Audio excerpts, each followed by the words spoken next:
everyone, I'm Donna Bush with your CIG television news brief on this Tuesday. We're keeping our eyes keenly on Hurricane Beryl as she makes her way across the Western Caribbean region. Earlier on Tuesday, senior civil servants and government officials placed the Cayman Islands under a hurricane warning. This means hurricane-force conditions are likely within the next 36 hours. Deterioration of conditions are expected from Wednesday evening ahead of the approach of Hurricane Beryl. It will lead to overcast skies with widespread thunderstorms anticipated starting late Wednesday evening through Thursday morning when Beryl is at its closest.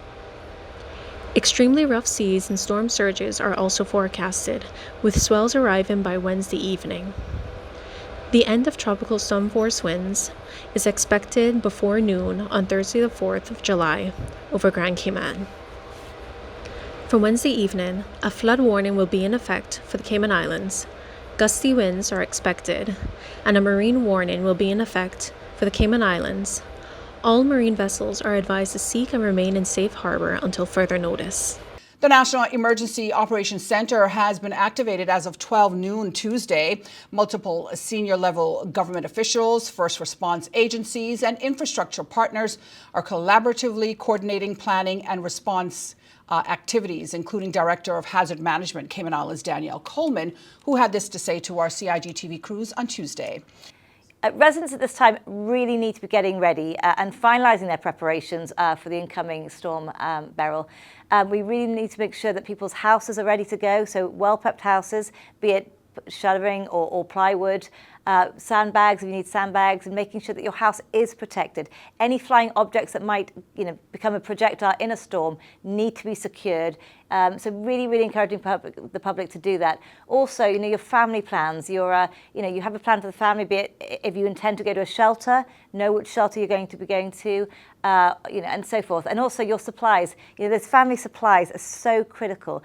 Residents are encouraged to have enough food and water for their entire family for 3 to 5 days when any storm is headed our way. Meantime, Hazard Management has been conducting flood mapping for a few years to know which areas in the Cayman Islands are most prone to flooding. So we've seen flooding significant areas recently in the last 4 or 5 weeks with the rain.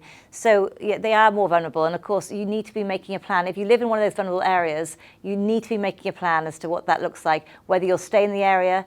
Again, there'll be a lot of rain, there'll be potential storm surge and so forth. So if you're living in coastal areas and you have a one-story house, you may seriously want to consider going to a shelter.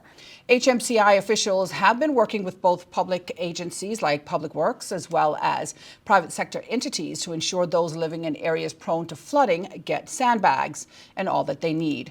We are strongly encouraging everyone in the Cayman Islands to reach out to those who are more vulnerable than ourselves. Again, that might be an age difference. It might be other vulnerabilities from medical issues, single parent families, also addiction issues. There are a lot of different vulnerabilities, some of which you can see, some of which you can't. But please, we're encouraging everyone to help each other. If by chance your plan's already in place and your shuttering's up, we are really pleading with you to help others. Work as a community, work as Cayman kindness needs to be seen right now. For accurate and timely information, all residents are encouraged to stay connected with the following of official channels, including weather.gov.ky, caymanprepared.ky, the Cayman Islands government's YouTube channel, CIG television, and Radio Cayman, just to name a few.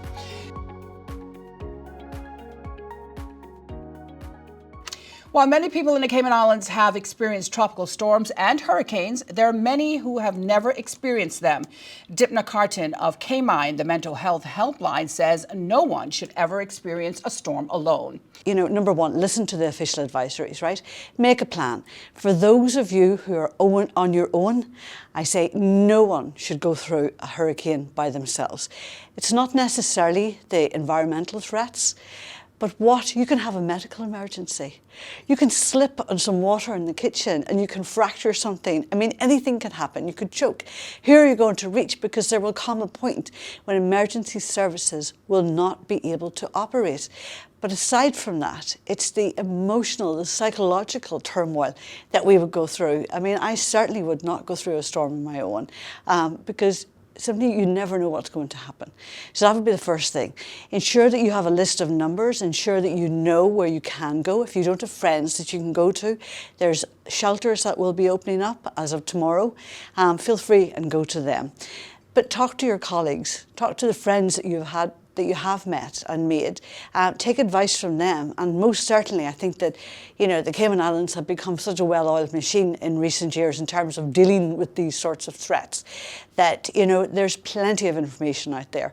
We invite you to join us on News Brief Wednesday when we'll hear advice for those who have been through a hurricane and how to help our children cope during this time.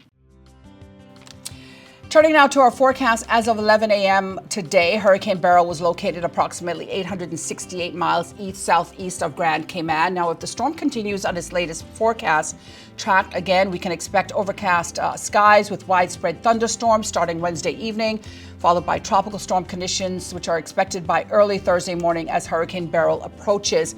Extremely rough seas and storm surges are also forecasted, with swells arriving by Wednesday evening. We encourage you to check out the Cayman Islands National Weather Service's website as well as their Facebook page for a look, up-to-date information, as well as whatever's happening in real time with our weather conditions here locally.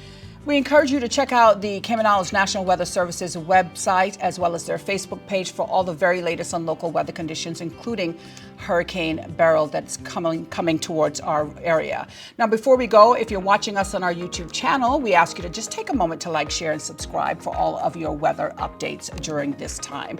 I'm Donna Bush, wishing you a safe and wonderful night and inviting you back here again on Wednesday evening. Until then, bye-bye for now.